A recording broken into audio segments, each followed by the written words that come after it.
ये falcon and the winter soldier की second episode है। इसके पहले एपिसोड को मैंने बहुत ही उम्दा तरीके से अपने चैनल पर एक्सप्लेन कर रखा है। अगर आप इस सीरीज की कहानी को और अच्छे से समझना चाहते हो तो आपसे एक प्यारा सा रिक्वेस्ट है, आप इस वीडियो को देखने के बाद उस वीडियो को भी देख लें। तो हमारा सेकेंड एपिसोड शुरू होता है और हम लोग जॉन वॉकर यानी नए कैप्टन अमेरिका को एक कमरे में देख पाते हैं, जहां से इसे कुछ देर बाद एक इंटरव्यू में जाना होता है। जॉन अकेला कमरे में सारी चीजों को देख रहा होता है कि तभी इसके पास इसकी गर्लफ्रेंड आती है और जॉन को नए कैप्टन अमेरिका बनने के लिए बधाई देती हुई इससे काफी देर तक बात करती है और फिर इंटरव्यू के लिए बेस्ट ऑफ लक बोलती हुई यहाँ से निकल जाती है। यहीं पर कुछ क्षण बाद हैस्किंस आता है जो इससे बात करना शुरू करता है, जिसके दौरान हम व्यूअर्स को पता चलता है हैस्किन इसका दोस्त है और जब जॉन मिलिट्री में था तब इसने जॉन के साथ मिलकर कई मिशन को पूरा किया था। आगे जॉन अपने कॉस्ट्यूम को पहनकर इंटरव्यू में पहुंचता है, जहां इसका स्वागत पुराने कैप्टन अमेरिका की तरह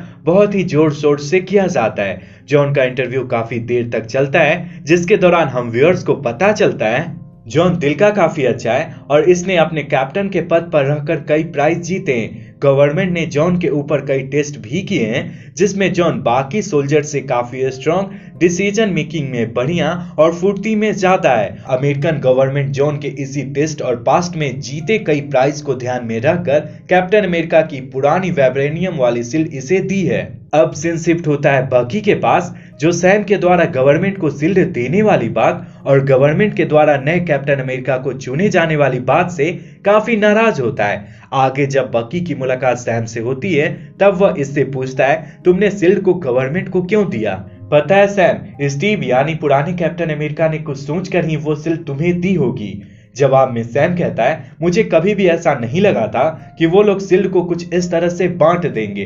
वो शील्ड स्टीव ही डिजर्व करते थे और मैं उनके याद को धूमिल नहीं करना चाहता था। आगे सैम फ्लैग स्मैशर के बारे में बकी को बताते हुए कहता है, ये लोग काफी स्ट्रॉन्ग हैं और इनका कनेक्शन ईस्टर्न और सेंट्रल यूरोप के कई संगठन से।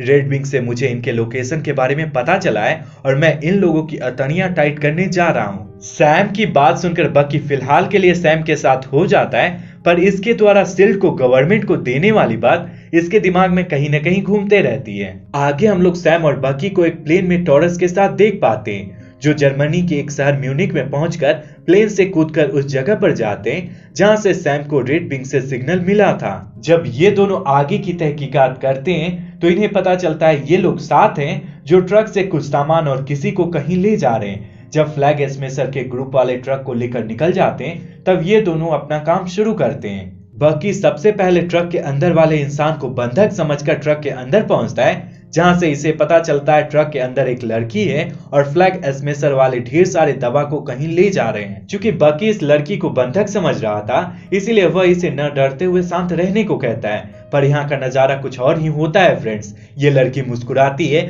और बकी पर हमला करती है, जिसके चोट से बकी उड़ता हुआ दूसरे ट्रक पर गिरता है। आगे गुंडे बकी को पीटने लगते हैं और लड़की भी उछलकर बकी के पास आती है और इसे थूड़ना शुरू करती है।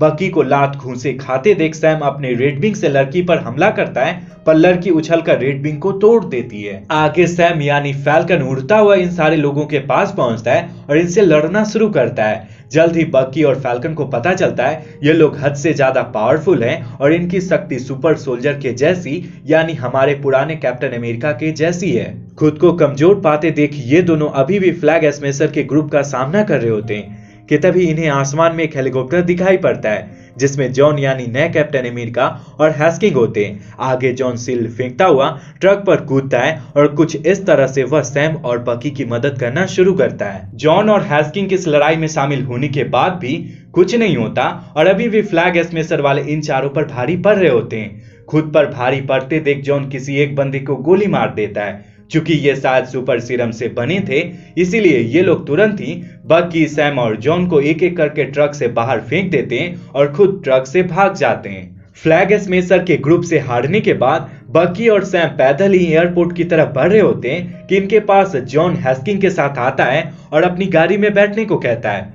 चूंकि बकी और सैम जॉन के नए कैप्टन अमेरिका बनने से चिढ़े हुए थे, इसीलिए ये लोग शुरू में गाड़ी में नहीं बैठते। आगे जॉन कहता है, यारो एयरपोर्ट 20 मील दूर है, मेरी बात मानो और गाड़ी में बैठ जाओ। जॉन के द्वारा रिक्वेस्ट करते देख ये दोनों गाड़ी में बैठ जाते हैं और आपस में बात करना शुरू करते हैं, जिसके दौरान सैम फ्लैग स्मैशर के बारे में जॉन को बताते हुए कहता है, फ्लैग स्मैशर वो लोग हैं जो थैनोस के माइंडसेट के हैं, यानी ये लोग वर्ल्ड के पॉपुलेशन को आधा करना चाहते हैं, दुनिया को उस कंडीशन में ले जाना चाहते हैं जो थैनोस की चुटकी बजाने के बाद और हल्क की चुटकी बजाने से पहले था। ये लोग पूरी दुनिया में ना कोई सरकार और ना ही सरहद चाहते हैं। आगे सैम पूछता है, तुमने फ्लैग स्मैशर को कैसे ट्रेस किया? जिस पर जॉन कहता है, मैं गवर्नमेंट का एम्प्लॉय हूँ, मैंने फ्लैग स्मैशर को नहीं बल्कि तुम्हारे रेड विंग को ट्रेस किया और तुम्हारी मदद करने चला आया। चूंकि सैम और बकी जॉन से पहले से ही चिढ़े हुए थे, इसीलिए ये लोग जॉन के साथ ज्यादा टाइम नहीं रहते और इसकी गाड़ी से उतर पड़ते हैं। उधर दूसरी तरफ हम लोग फ्लैग स्मैशर के ग्रुप को देख पाते हैं जो एक नए ठिकाने पर पहुंचते हैं। आगे हम लोगों को पता चलता है ये ट्रक वाली लड़की इस ग्रुप की हेड है और इसका नाम कार्ली है। कार्ली अपने आदमियों से बात कर रही होती है कि इसके पास प्राइवेट नंबर से एक मैसेज आता है जिसमें लिखा हुआ होता है, तुम लोगों ने मेरी चीज चुराई है और मैं तुम्हें ढूंढकर मार दूंगा। कार्ली इस मैसेज को देखकर इग्नोर कर देती है और ये सीन यहीं पर कट हो जाता है।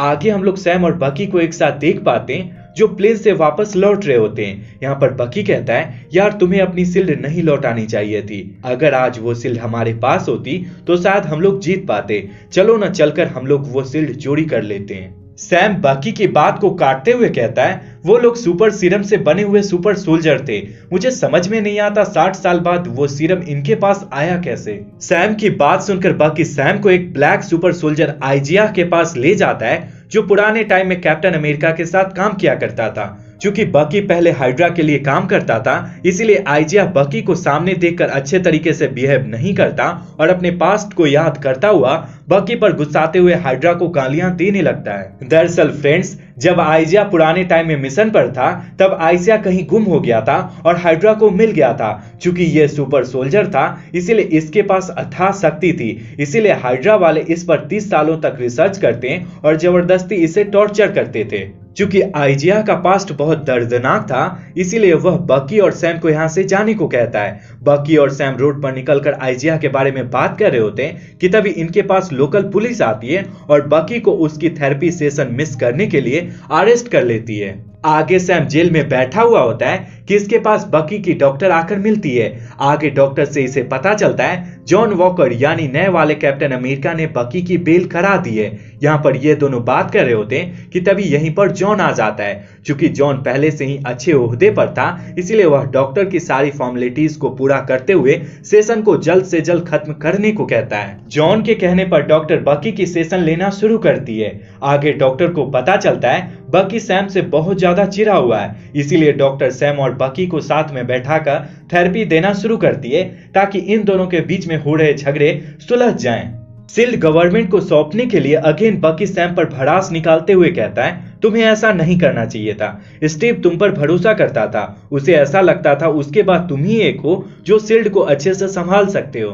बकी की बात सुनकर सैम कहता है, मैंने किसी और के लिए नहीं बल्कि अपने लाइफ के प्रॉब्लम से परेशान होकर वो शील्ड गवर्नमेंट को दी थी।